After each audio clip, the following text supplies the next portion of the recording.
Hello students, आज हम कर रहे हैं आपके चैप्टर नंबर 6 की most important theorem, Thales theorem. Thales theorem है क्या? इसको करने से पहले मैं आपको दो रिजल्ट्स बताऊंगी जो इस थ्योरम में यूज हो रहे हैं। ठीक है, तो पहला तो क्या यूज होता है, किसी त्रिभुज का क्षेत्रफल। त्रिभुज का क्षेत्रफल क्या होता है? 1/2 गुणा आधार गुणा ऊंचाई। 1/2 गुणा आधार गुणा ऊंचाई, half into base into height. तो जैसे ये ट्रायंगल है आपकी, तो इसमें बेस आधार क्या होगा? 1/2। आधार क्या होगा? आधार ये है आपका BC। और ऊंचाई क्या होगी? तो ऊंचाई के लिए हम क्या करते हैं, यहां से हम एक इस पे परपेंडिकुलर लंब ड्रॉ कर देते हैं। मान लो मैंने इसको L बोल दिया, तो हमारा ये हाइट क्या हो गई? AL।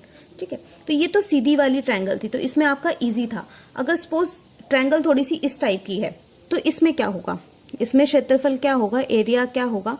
1/2 आधार, आधार तो ये है EF, और ऊंचाई क्या होगी? तो ऊंचाई के लिए हम क्या करते हैं, अगर हम साइड से भी यहाँ पे ये जो लंब होगा ये इसी लाइन पे ही है बेसिकली, तो इसको हम M नाम दे देंगे, तो ये आपका क्या हो जाएगा? DM।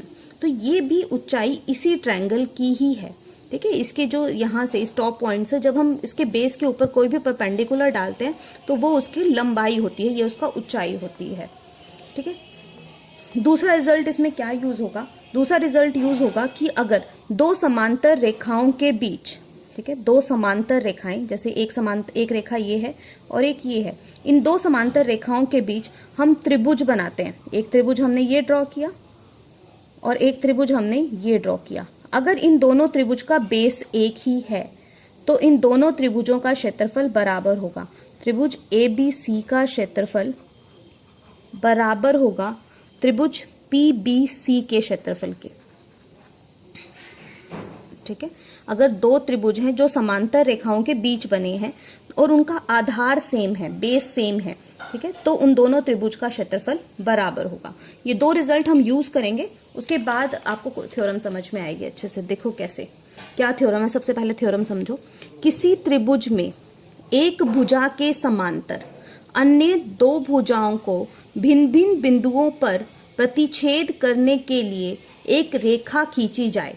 दोबारा से देखो, एक त्रिभुज में, ये एक त्रिभुज है, एक त्रिभुज में, ठीक है, एक भुजा के समांतर, इस भुजा के समांतर हम यहाँ एक लाइन खींचते हैं, एक भुजा के समांतर अन्य दो भुजाओं को भिन्न भिन्न बिंदुओं पर प्रतिच्छेद करने के लिए, अन्य दो भुजाओं, एक ये और एक ये, इसको अलग अलग बिंदुओं पर प्रतिच्छेद करने के लिए एक रेखा खींची जाती है, एक लाइन खींची जाती है। तो पहली बात तो क्या हो गई, ये ABC ट्रायंगल है, ये मान लो D और ये E है, तो इन पर D और E पे प्रतिच्छेद कर रही है, तो हमने एक समांतर रेखा खींची, तो DE समांतर है BC के। ठीक है, तो आपको क्या दिखाना है, तो ये दिखाना है कि ये अन्य दो भुजाओं को समान अनुपात में विभाजित करती है। तो दो भुजाएं कौन सी हो गई, AB और AC, इनको समान अनुपात में, मतलब दिस अपॉन दिस बराबर होगा दिस अपॉन दिस के। ठीक है, एक बार इंग्लिश में देख लीजिए।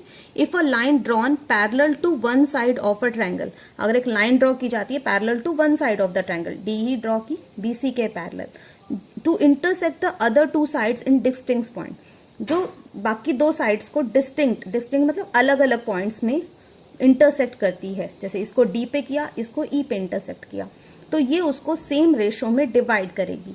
To sides are divided into same ratio, तो उनको सेम रेशो में ये डिवाइड करेगी। तो जब भी थ्योरम करते हैं सबसे पहले आप गिवन लिखोगे।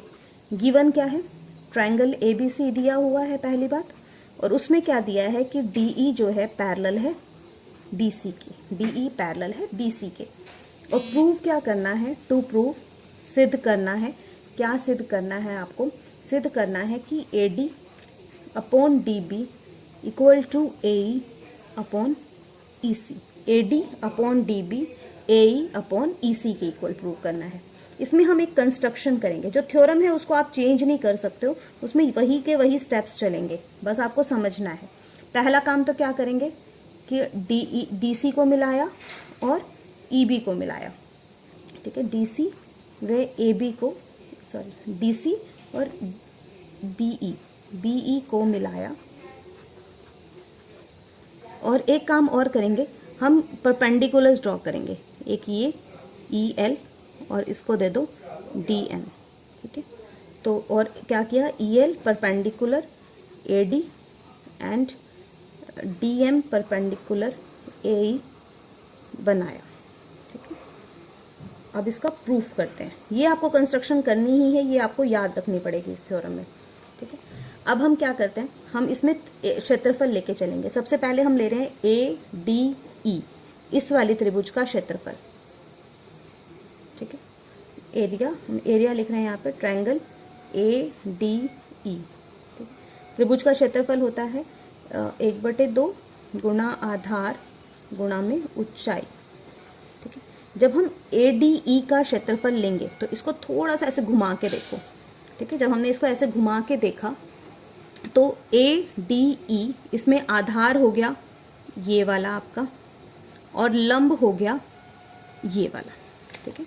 ये आधार है और ये ऊंचाई है। अभी हमने बताया था ना ट्रायंगल में ये बेस होता है और एक लंब ड्रॉ कर लेते हैं, तो इस तरह से इसको देखना है।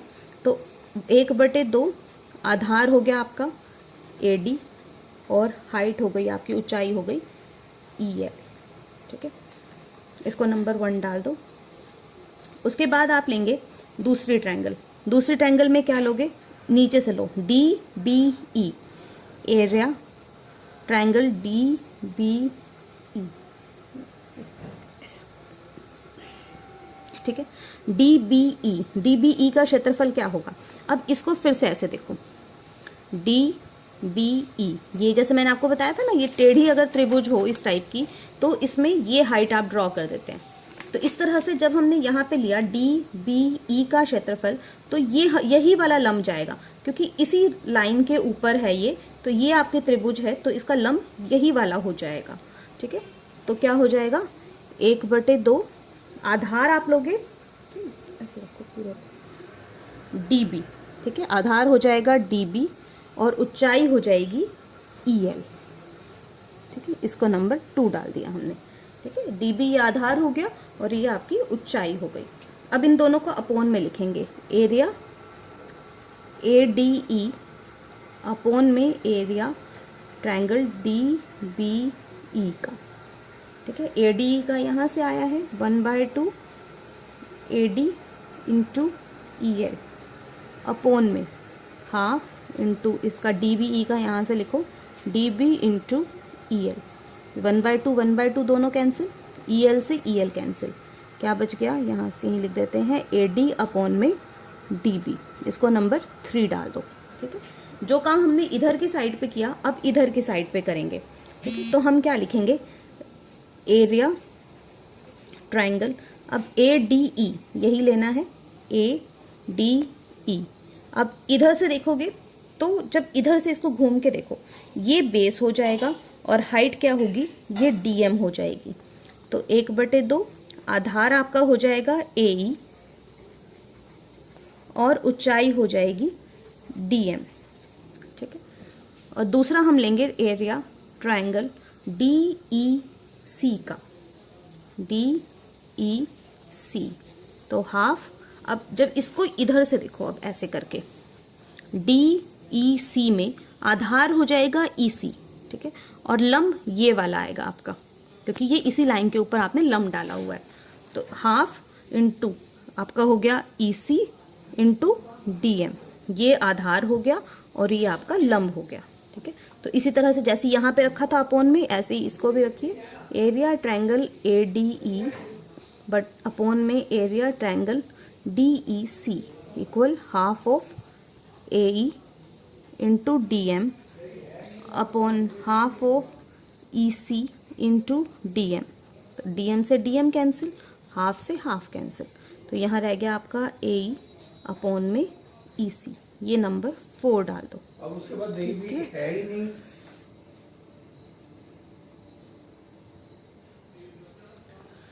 तो यहाँ से आपकी 2 इक्वेशंस निकल के आ गई।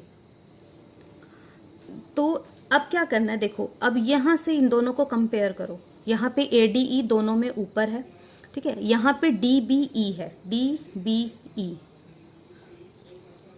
इधर आपका DBE है इस वाले में, और इधर है DEC, DEC। अब देखो ये DE और BC दोनों समांतर रेखाएं हैं, ठीक है। जब हमने ट्रायंगल ली DBE, ठीक है, आधार इसका DE है, और जब हमने ली DCE तो उसका आधार DE है, ठीक है। दोनों में आधार दोनों का, अगर ऊपर से इसको ऐसे घुमा के देखोगे तो ये दोनों समांतर रेखाएं हैं। एक ट्रायंगल इधर बनी है, एक इधर बनी है, दोनों पैरेलल लाइंस के बीच में है ट्रायंगल, और दोनों का बेस सेम है। जब दो ट्रायंगल समांतर रेखाओं के बीच में बनती हैं और उनका बेस आधार समान होता है तो उनका क्षेत्रफल बराबर होता है। तो यहाँ से क्या हो जाएगा, हम लिखेंगे एरिया ट्रायंगल DBE इक्वल है एरिया ट्रायंगल DEC के, ठीक है। और यहाँ पे आप लिखोगे समांतर रेखाओं के बीच